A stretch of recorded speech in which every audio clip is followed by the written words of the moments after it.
That was not a stat that I knew. I did not think that it was like impossible to run on this Detroit defense, but numbers don't lie. Both really bad teams. I don't know how the Raiders are 3-3. I really don't. But I'm gonna pick the Bears here. I'm gonna pick the Bears. When you're looking at this Chargers roster, you'd like to think that it's more so of the latter in terms of why this team isn't executing.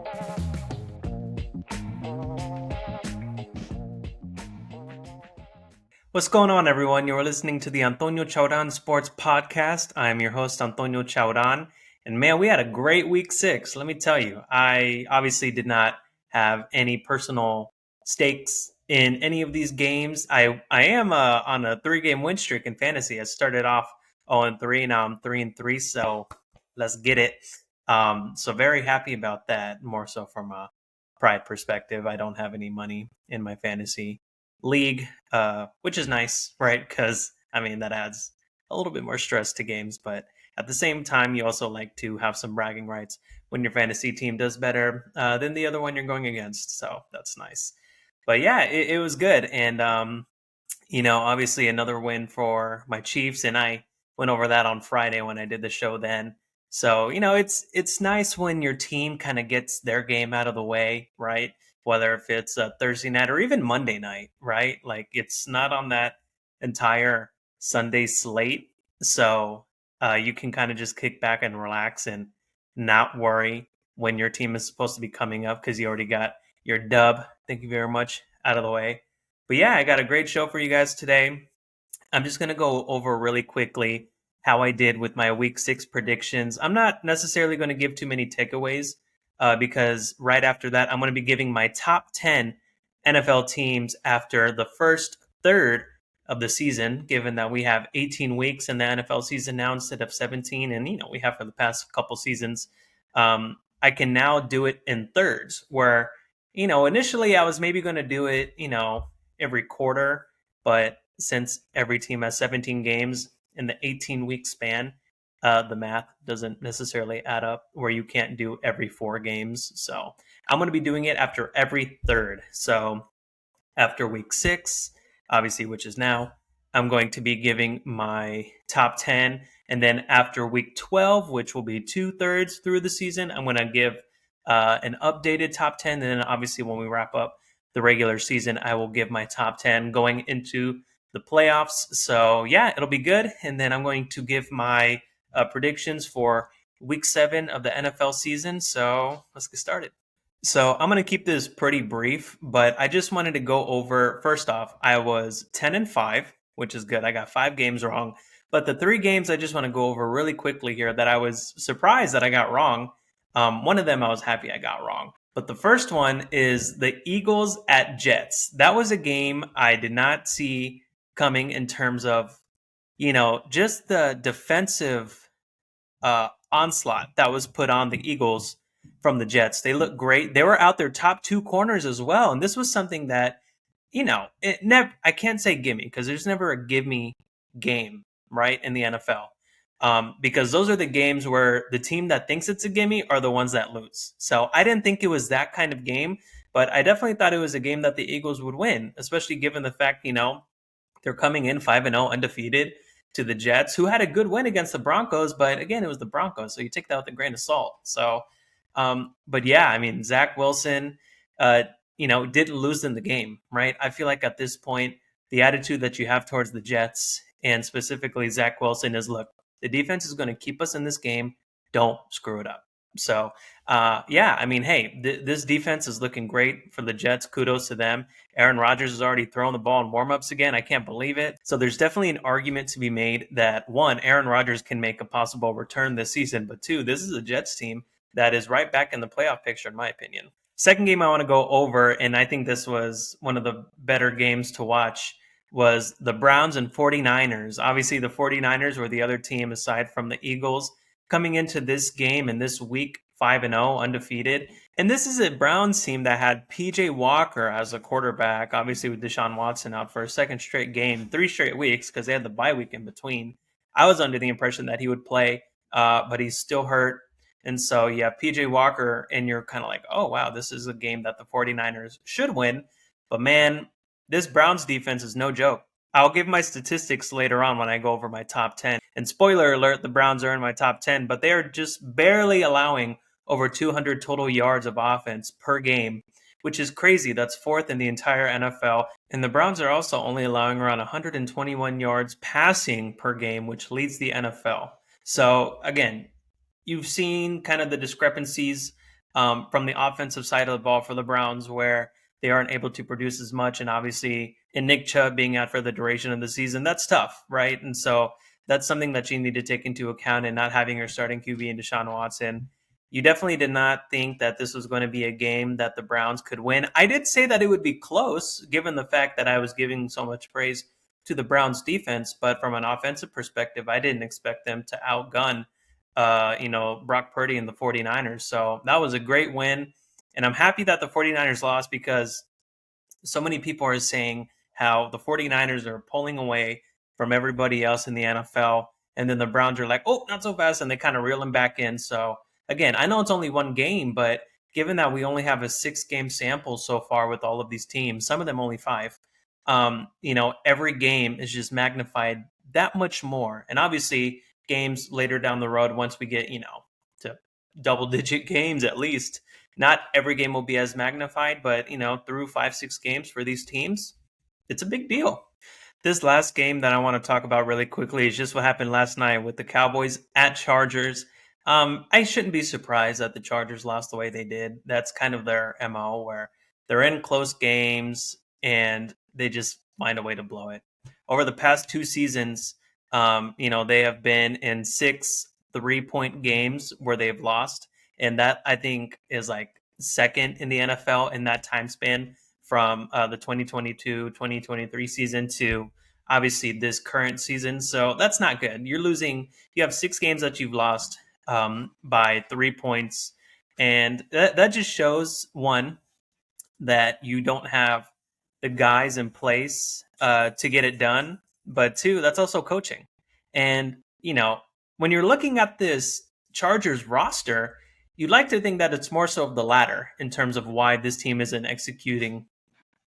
I'm busy right now. This is a Chargers team that has, a roster that you would think would be able to get it done in close game situations such as this one. And, the other 5 games, excluding last night from last season and into this season, where they should have been able to win these games. But, when it comes to, and I thought that there were at times where the Cowboys were shooting themselves in the foot, with the muffed punt, where it was interesting because at first you thought it was going to be a flag on the Chargers for knocking the blocker into the punt returner, but the ball never touched any of the Cowboys players, and it kind of rolled, and then Turpin tried to make a play out of it, and then he loses the ball, and then the Chargers get it back. I thought that was just a totally boneheaded move, and I really thought the Chargers were going to be able to capitalize on that, which they did. They were able to get a touchdown, but you would have liked to have thought that that was kind of a momentum swinger, and the Cowboys are still able to pull it out even with the blunder like that in the second half of the game. So,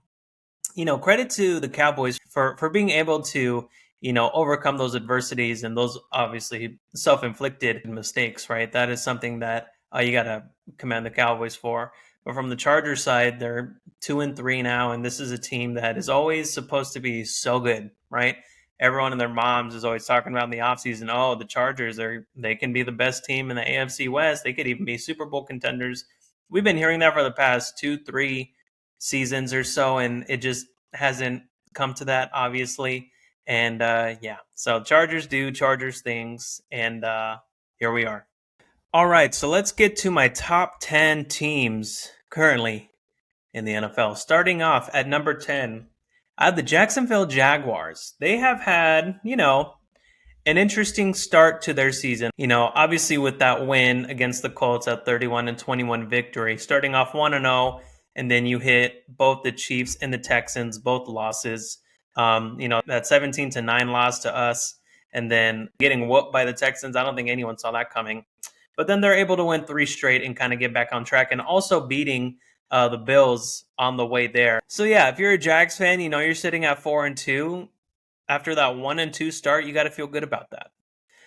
Number 9, I got the Cleveland Browns. Now, this is a team that offensively has not been the best. They're only scoring about 19 points per game, which is 21st in the NFL. But they're able to run the ball. They have ran a total, and this is yards per game, rushing, averaging 147 yards per game, which is fourth in the entire NFL. And when you're looking on the defensive side of the ball, they've been lights out. They're only allowing 15.4 points per game, which is fifth in the entire NFL. And in rushing yards, they're only allowing fourth, only 79 yards per game. And in the passing game, forget it, they're only allowing 121.4 yards a game. And that is first in the entire NFL, like I had mentioned earlier. And so, this is a team that is very defensive forward. You have Myles Garrett leading the helm there, who's been, for the past couple seasons, a finalist in Defensive Player of the Year. So, yeah, they have a squad on defense, and you got to respect them, right? And so, look out for the Browns. People were thinking that the Bengals and Ravens were going to be the ones to run this AFC North division, but the Browns are like, hold up, wait a minute. Number 8, I have the Baltimore Ravens. So when I'm looking at this team from an offensive perspective, they haven't been anything overwhelming, right? They are 15th overall in average points per game, and they're only averaging around 22 points per game, which is 15th, middle of the pack, right? They are only 24th in yards passing per game at 194.3 yards per game. But where they are able to compensate a little bit from, the lack of production in the air, they are able to run the ball, averaging around 145 yards per game, which is fifth in the NFL. So, they're definitely able to bump up their total yards per game because of the really heavy running that they are able to do each game. So, yeah, this is a team, too, that has been always predicated on their defense. They're only allowing 15.2 points per game, which is fourth in the entire NFL, only allowing just a little bit under 100 yards rushing per game. And then through the air, allowing 163 yards per game, which is second in the entire NFL.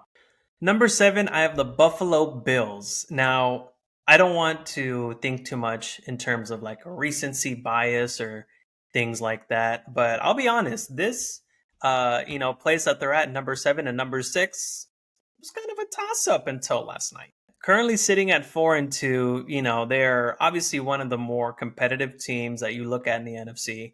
But, coming off of that Jags loss in London a couple weeks ago, and then just this past Sunday, barely beating the Giants, who they easily could have lost that game, that's raising some questions. In terms of scoring, they are number 3 in the NFL, just scoring a little bit under 29 points per game. They are 8th in passing per game, and they are 12th in rushing per game. So, overall yards per game, they're around 5th in the NFL, which is really good. And on the defensive side of the ball, they are only allowing 14.8 points per game, which is third in the entire NFL. They're not allowing many passing yards in the game as well. They're only allowing around 190 yards per game through the air, which is seventh in the NFL, but you're able to run on them. The Bills allow around 134 yards per game, which is 25th in the NFL. So, where they really thrive in the passing game, where they're able to, really hold you from that front, you can definitely run on them. And that is one of their weaknesses on the defensive side for sure. You even saw it in that Giants game. Saquon was able to run on them. And again, they definitely should have won that game. It was very frustrating because as a Chiefs fan, I definitely wanted the Bills to lose that game. No question. Number 6, I have the Dallas Cowboys. This is a team where you saw a lot of their strength on the defensive side of the ball. For the longest time, at least up until that 49ers game, they were first in pretty much every defensive statistical category you could think of. Currently, they are 7th in the entire NFL with points allowed per game at 16.7 points per game. They are only allowing 177 yards through the air, which is 3rd in the entire NFL. But similar to the Bills, you're able to run on this team.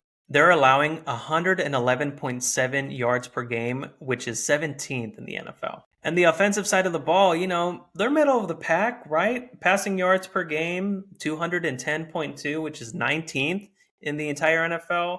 Rushing yards per game, 119.7, so basically 120 yards per game, and that's 9th in the NFL. So you look at the totality of the total yards per game, they're only 17th in the entire NFL. With 2 bad losses, and they are bad for different reasons. The Cardinals game was bad because they should not have lost to a team like the Cardinals, who are kind of a consensus, one of the more bottom teams in the NFL. and then you turn around and you lose to the 49ers 42-10. You know, like that's just an embarrassing loss to obviously a Super Bowl caliber team, but for a team that had these expectations around them, and I've even been saying themselves that they can be, if not one of the best defenses, the best defense the NFL has seen, like in recent years. To lose to a team like the 49ers that's supposed to be more so of your counterpart, that's embarrassing, and it definitely put the Cowboys in their place. Number 5, I have the Miami Dolphins. Look, we don't need to talk about the offensive side of the ball, okay? They literally lead in every statistical category. They are first in points per game at 37.2. They are first in total passing yards per game at 316.8. They are first in total rushing yards per game, 181.8. They are first in total yards per game, both passing and rushing, at almost 500 yards per game at 498.7 yards per game. So there are no issues on the offensive side of the ball. The defense is another story, and we will start with the total points per game that they are allowing, which is 26 points per game, which is, funny enough, 26th in the entire NFL. Yards rushing allowed per game at 114.5, which is 20th in the NFL. Total yards passing per game allowed 229, so basically 230 yards per game, which is 19th in the entire NFL. So you're looking at total yards per game at 343.7 yards, and which is 20th in the entire NFL. This is a team from a defensive side of the ball. They are not adequate at all. And you know what? I'll be honest, this Miami team reminds me of the early Mahomes Chiefs teams where we could put up 35, 40 points every game. But if you were asking the defense to make a stop, they just couldn't. So where we were able to put up a shit ton of points, the other team was being allowed all of those points as well. So this Miami team is definitely reminding me of those 2018, 2019 Chiefs teams with Mahomes when he was first coming into the NFL. Yeah, most definitely. Number 4, I got the Philadelphia Eagles. They're top 10 offensively in every statistical category you can think of. Top 10 in scoring at 26 basically points per game. They're 25.8, so I'll round it to 26 points per game, which is 5th in the entire NFL. Passing yards per game, there are 245 yards per game, which is 9th. Rushing yards per game, 150 yards per game, which is 2nd in the entire NFL, which is great. And so obviously those total yards per game, 395. A lot of those is definitely from running the ball. That's 2nd in the NFL as well. So there are no questions from the offensive side for this team. Surprisingly, there are questions about this defense. This Philly defense is allowing 20.7 points per game, which is 16th in the NFL. So literally out of 32 teams, 16 right smack dab in the middle. You can't run on this team. So that's something that they can definitely put their hat on. They're only allowing 65.8 yards per game running on the ground, which is 2nd in the entire NFL. However, you are able to pass on this team. They are allowing 232.2 yards per game through the air, which is 20th in the entire NFL. Jalen Hurts also, he's been in kind of a funk. He hasn't looked that great, and obviously he had like 2 or 3 interceptions against that Jets defense, and yeah, he did not look good at all. He lost in that game, and so yeah, it'll be interesting to see how they are going forward. 5-1, and you obviously don't want to overreact to one game, but a lot of sports experts have been saying that, because they've been winning, a lot of the talk around Jalen Hurts not playing as well this season has been covered up. But obviously when they lose, the first thing that they're going to talk about is the play from their quarterback in Jalen Hurts. So yeah, it'll be interesting to see how he handles that criticism going forward and if we're going to see improvement, which I'm sure we will. He's Jalen Hurts. He's a dog. He knows how to play. He's one of the better quarterbacks in the entire NFL. So I have no doubt he's going to right the ship. And that overall team is great. I definitely can see them being Super Bowl contenders. So, yeah. Number 3, I have the Detroit Lions. Detroit, stand up, baby! I got to say, I'm happy for the Lions, right? Because this is a team that has sucked for so long. For so long. And when, you made that trade for Jared Goff and you sent Matt Stafford to LA, there was a lot of talk around, oh my gosh, we just let go of the guy that made us respectable. But you're seeing how this team is looking with Jared Goff, and you have guys like Amon-Ra St. Brown. You have Laporta, who's the rookie, the tight end, he looks great. And you have guys in the backfield like David Montgomery, Gibbs. These are guys that you can build around. This is a team that can, be built for success for years to come. And when you have Dan Campbell leading the helm, a defensive guy as well, players coach, this is a team that, they're going to be respectable for seasons to come. And I haven't even touched the defensive side of the ball with Aiden Hutchinson. That dude he can be in the conversation for Defensive Player of the Year. He's been relentless this season. Similar to Philly, they're top 10 in every offensive category you can look at. They're fourth in points scored per game at 28 points a game. Passing yards per game at 259.5, so around at 260. You're welcome, Detroit, which is fourth in the entire NFL. Rushing yards per game, 124.2 yards per game, which is eighth in the entire NFL. Total yards per game, 383.7, which is third in the entire NFL. So, on the offensive side of the ball, they are putting up numbers. They are top 10 in points allowed. They are ninth in the entire NFL at 18.8 points per game allowed. Rushing yards per game, they are number one at 64.7 yards allowed rushing per game. That was not a stat that I knew. I did not think that it was impossible to run on this Detroit defense, but numbers don't lie. Now, you can throw on this team. They are 18th in the entire NFL, allowing 221.2 yards per game through the air. If you really want to nitpick this Detroit defense, you can throw on them, but that's really the only weakness you can see on this team. I mean, they can put up points. They have a good defense, 7th overall in yards allowed per game at 288.7. It's great. So obviously you can't run the ball. You can throw it. That's really something that they need to shore up. But this is a great looking team so far.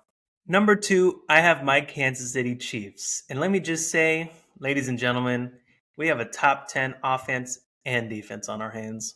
People have been complaining about our offense, that we're not able to score, that we can't put up points, but we are ninth in the entire NFL in points per game at 24.5. Passing yards per game, 263.8, which is second in the NFL. Rushing yards per game, 118.5, which is 11th in the NFL. Total yards per game, 382.3, which is fourth in the entire NFL. We are also tied for fourth in total touchdowns in the NFL up to this point, which is 15. Thank you very much. Now let's get to my defense that I've been raving about. Points allowed per game, 14.7, which is second in the NFL. Rushing per game, we are allowing just over 100 yards per game rushing, which is at 100.2, which is 12th in the NFL. Passing yards per game, 183.6 yards per game allowed, which is 6th in the NFL. Total yards per game that we are allowing is 284, which is 6th in the entire NFL. Thank you very freaking much. Again, I'm telling you, this is not the Chiefs of old. This is not a team that's asking Mahomes, to throw it over the field and throw 300 yards and 3 touchdowns or 4 touchdowns every game. This isn't that team anymore.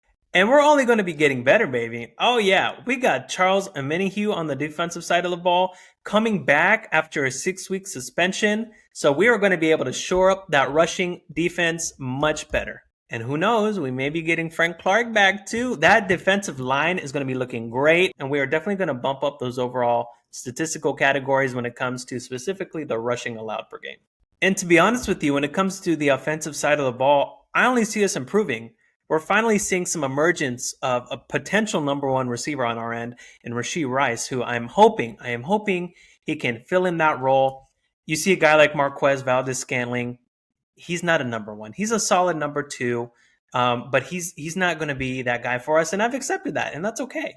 And Travis Kelce, man, he's aging like fine freaking wine. Pacheco, I hope, is going to get more touches. We're going to be able to bump up those rushing yards per game because I definitely think that he can be one of the better running backs in the NFL over these next few seasons. Just from the way he runs, he's been healthy so far.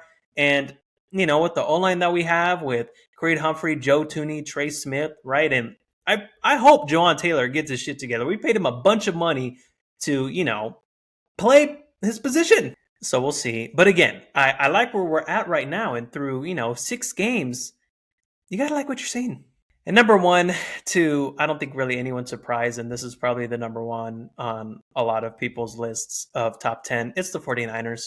They obviously lost their first game of the season just this past Sunday to the Browns, but they were also down Deebo Samuels and Christian McCaffrey, who also got hurt. So I also have to take that into consideration. But again, this is still a team that is second overall in scoring per game at 30.7 points per game. They are 13th in passing yards per game at 223.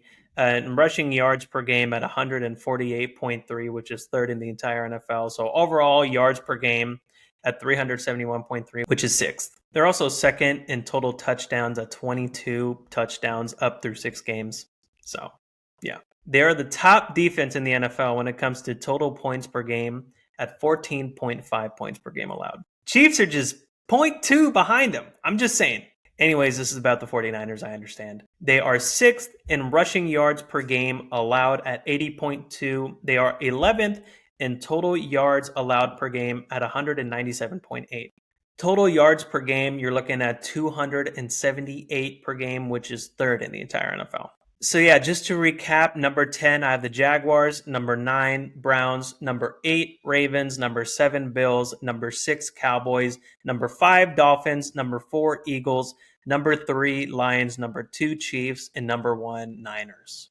It'll be interesting to see how much that fluctuates through the next 6 games, but it's definitely going to fluctuate. Those teams where they're at right now are not going to be where they're at 6 weeks from now. So yeah, it'll be interesting to see. I'm curious to see what you all think about it, though. Let me know in the comments down below how much you think that's going to shake up, what you think of the list overall, and what teams you would have in the top 10 if I don't have them up there already. All right, so to wrap this up here, let's talk about my predictions for week 7 of the NFL. We have 6 teams that are on their bye this week, which include the Bengals, Cowboys, Titans, Panthers, Jets, and Texans. Obviously, if you're the Bengals, Cowboys, and Jets, you are going, and you know what, the Texans too. Those 4 teams, they're definitely, feeling good going into their bye week, all coming off of a win, all, if not 500 records, winning records. Obviously, the Titans and Panthers, they both suck. So, yeah. Thursday night, we got the Jaguars at Saints. I'm picking the Jaguars here 27-21. They looked good in their win over the Colts. I think Trevor Lawrence is going to be okay. He suffered a knee injury towards the end of that game against the Colts, but there have been people coming out in the Jaguars camp saying that it's a minor injury. He's going to be okay. So I'm anticipating that Trevor is going to be able to play. The Saints, they have a pretty good defense, but I just think overall the Jaguars have a better team. So yeah, I'm picking them here 27-21. Raiders at Bears, both really bad teams. I don't know how the Raiders are 3-3. I really don't. But I'm going to pick the Bears here. I'm going to pick the Bears 30-27. I think they're going to be able to put up points. These are both defenses that are not very good. And I think that the Bears, frankly, have more talent, in my opinion, than the Raiders do. They have Devontae Adams, Josh Jacobs, and that's about it. I will say, Jacoby Myers, who I have on my fantasy, he has helped me a lot, especially in that flex position. Oh, man, he's been great. He's been giving me 13, 14 points. It's all I need, man. But again, I'm just looking from the defensive side of the ball, too. They got Max Crosby, and I mean, that's it, man. They have beat bad offensive teams. They have beat the Patriots. They have beat the Broncos. They also beat the Packers, who were only able to put up 13 points. So yeah, I am. This is wishful thinking, okay? But I think the Bears are going to be able to pull this one out. And obviously, that game that they played against the Vikings, losing 19-13, that wasn't good for them, and especially Vikings defense that isn't very great. But then beating the Commanders the week prior, 40-20, so they can put up points. And I think they're going to be able to put it up against a bad defense with this Raiders team. So yeah, picking the Bears 30-27. Browns at Colts. I'm picking the Browns here. Their defense really impressed me against the 49ers, albeit, down a couple of key pieces there on the offensive side of the ball for them. But nevertheless, they were still able to beat, arguably the best team in the entire NFL and end their unbeatable win streak so far. So, yeah. And again, with the Colts, Anthony Richardson is probably going to be out the rest of the season. You got Gardner Minshew leading it there. another week with Jonathan Taylor back. I think, it'll be a pretty, interesting game. This isn't a team that's far better over the other, but strictly because the Browns defense, I think that they're going to be able to pull away late. And yeah, so I'm going to pick the Browns here 28-20. Bills at Patriots. The Bills did not impress me at all in that win against the Giants. The Giants should have won that game. Very interesting end of the first half for them, deciding to run the ball instead of pass it. And obviously, you're going into half 6-0 when you could be up 9-0. And then towards the end of the game, you don't need a winning touchdown. You can just win with a field goal and go up and win 15-14. That didn't end up happening. But yeah, the Bills, they did not look great. And with the Patriots having the defense that they do, being in obviously an in-division opponent, I think this will be somewhat of a close game. I think obviously the Bills have the far better team. But given, the history that these two teams have had between each other and the Patriots and Bill Belichick in particular being able to put up, some respectable games against the Bills, aside from that playoff game where they lost by like 30 or 40. I think the Bills will win here, but the Patriots will keep it interesting. But I'm picking the Bills 23-17. Commanders at Giants. Obviously, the Giants lost that game against the Bills, like I said, but they definitely could have won. And that was a game that I know with moral victories, even in a loss, that can be debatable. But I think if you're a Giants fan, you're obviously frustrated with the loss, but you're like, wow, we were in that game. We almost beat the Bills. I still think the Commanders have a better team, though.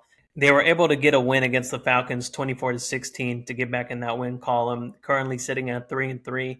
Again, another in division matchup, which is always good. But I'm going to pick the Commanders here, 21-18.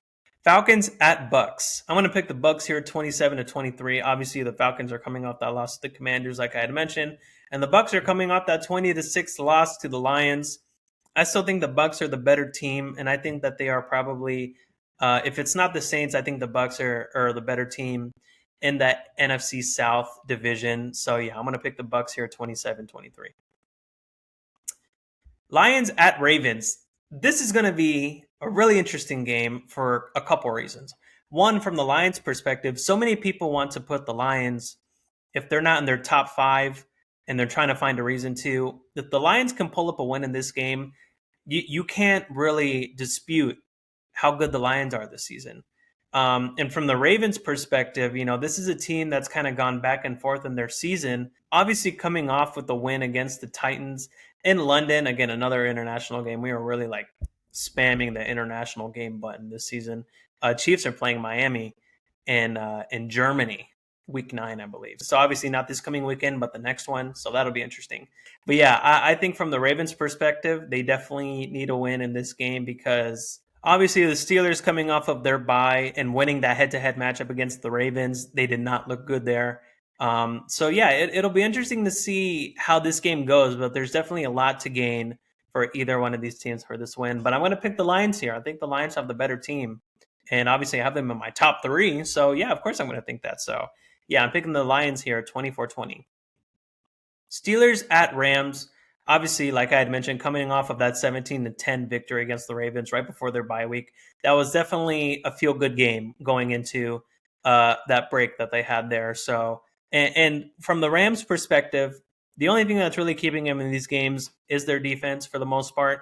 I think the Steelers have the better defense, and I think that they have the overall better team. So I'm going to pick them 23-21. Cardinals at Seahawks. I am just now realizing that I have the score flipped. I am picking the Seahawks in this game, not the Cardinals. So let me just clarify that. I'm picking the Seahawks here, 28-20. Cardinals, again, they're just not very good. And the Seahawks have a better team. They have a better offense, better defense. And I think that they're going to come back off from that Bengals loss with a sour taste in their mouth. And they're going to take it out on the Cardinals. So yeah, picking the Seahawks here. Seahawks. Again, I know it's Cardinals' favor, but I'm picking the Seahawks, 28-20. Packers at Broncos. I want to pick the Packers here. Again, the Broncos suck. I'm sorry. And my mom is a Broncos fan, so I'm sorry if you're watching this that you're hearing me constantly say that your favorite team sucks, but they do. Anyways, I think that the Packers, they obviously came off of a bye, and they had a really bad game against the Raiders. But I think that they're going to be able to right the ship a little bit against a really bad defense. So yeah, I believe in Jordan Love. I think that the pieces that they have around them, they can make something happen and have a core for these next few seasons to really develop and build a respectable team around those particular players. So yeah, I'm going to pick the Packers here 27-24. Chargers at Chiefs. I am picking the Chiefs here, obviously. I want to pick us to win here 31-23. Chargers should have won that game against Dallas, but they didn't. Again, Chargers do Chargers things. I think it'll be at least, a possession or a touchdown away with the score because the Chiefs, always have some tight games against the Chargers, but I think we have the better overall team, and we're going to be able to put up points against this Chargers defense, who are allowing a lot of points per game. So, yep, picking the Chiefs here, 31-23. Dolphins at Eagles. This is going to be a great game. This is going to be an interesting measuring stick for each of these teams. Obviously, with the Dolphins, they can beat up on really bad teams, right? You beat the Panthers 42-21. You beat the Broncos 70-20, right? They can beat bad teams. So it'll be interesting to see, especially from the thrashing that they got from the Bills losing 48-20 against a commendable team in the Eagles that, are Super Bowl contenders. It'll be interesting to see how the Dolphins play here. I'm going to pick the Dolphins to win here 28-24 because the Eagles, obviously having an undefeated record up until this past weekend against the Jets, it's going to be interesting to see how they kind of rebound from that loss. Again, I had mentioned Jalen Hurts isn't having the best start to the season like everyone was expecting. And the defense, they've been more so middle of the pack than a top 10 caliber defense like you also expected. Ignore that voice crack, by the way. But I'm picking the Dolphins here. I think they're going to be able to eke it out. And I think that they're just, quite frankly, going to be able to put up more points than the Eagles will. So yeah, picking the Dolphins here, 28-24. Last but not least, 49ers at Vikings. Again, I don't think this is going to be close.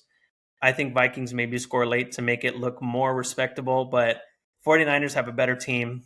The Vikings do not have the defense that the Browns do, and the 49ers almost won that game against the Browns. They just missed a field goal at the end to lose it. So yeah, I think the 49ers are going to rebound just fine. Again, I don't know the status of Debo or McCaffrey, but even with those guys not in there, I still think they're going to be able to put up numbers. And hey, I got Brandon Ayuk on my fantasy too, so if that means more, targets his way, by all means, please do so.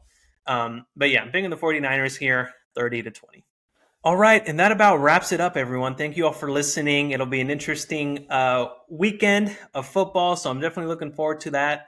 But yeah, please make sure to subscribe, send this around to everybody and anybody that you know. Just want to continue growing the channel and making content for you guys. I hope you all are enjoying this. Up to this point, and I enjoy making content for you all. This is something I love to do, stuff I love to talk about. So I appreciate all the support. But yeah, thank you all for listening again, and I will see you all next time. Peace.